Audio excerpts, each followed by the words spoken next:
comprendre qu'en copropriété, généralement, les acteurs principaux qu'on aura, ce sont évidemment le syndicat des copropriétaires, donc la personne morale qui représente la collectivité des copropriétaires, et justement les copropriétaires, donc les individus qui possèdent une fraction de l'immeuble, donc une fraction composée généralement d'un appartement, partie privative, d'une quote-part des parties communes. Le copropriétaire et le syndicat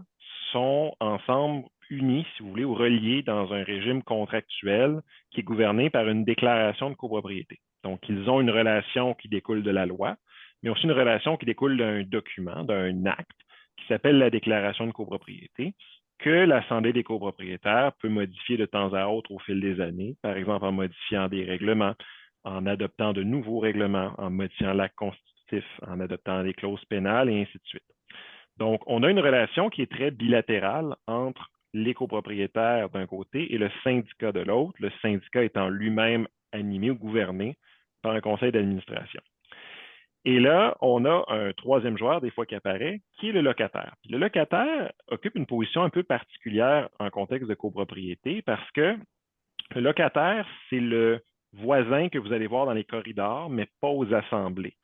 C'est quelqu'un qui est en principe tenu de respecter les règles de vivre ensemble, mais qui n'est pas notifié nécessairement par le syndicat ou qui ne participe pas à la prise de décision lorsque vient le temps de les élaborer. C'est quelqu'un qui occupe physiquement les lieux sans qu'il n'ait un titre de propriété sur les lieux. Parce que son occupation, le locataire, tire sa source d'un document contractuel qui est purement privé, qui s'appelle un bail, donc un contrat de location, qui intervient entre un copropriétaire, une personne qui possède et qui est propriétaire d'un appartement donné au sein de l'immeuble,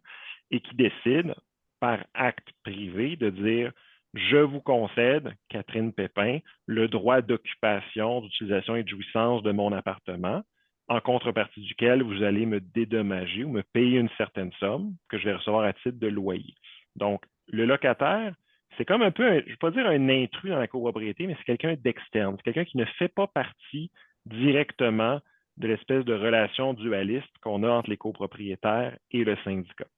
Et c'est souvent un peu un cas d'un, pour reprendre une image peut-être un peu enfantine, c'est le bloc carré qui ne rentre pas tout à fait dans le trou rond. C'est un personnage qui est là, mais qui doit sa présence à une volonté unique d'un des membres de la copropriété. Et souvent, on se questionne à savoir, au sein des copropriétés, comment est-ce qu'il se positionne par rapport aux autres copropriétaires, comment est-ce que le syndicat doit interagir avec lui, c'est quoi ses obligations, ses responsabilités, et ainsi de suite.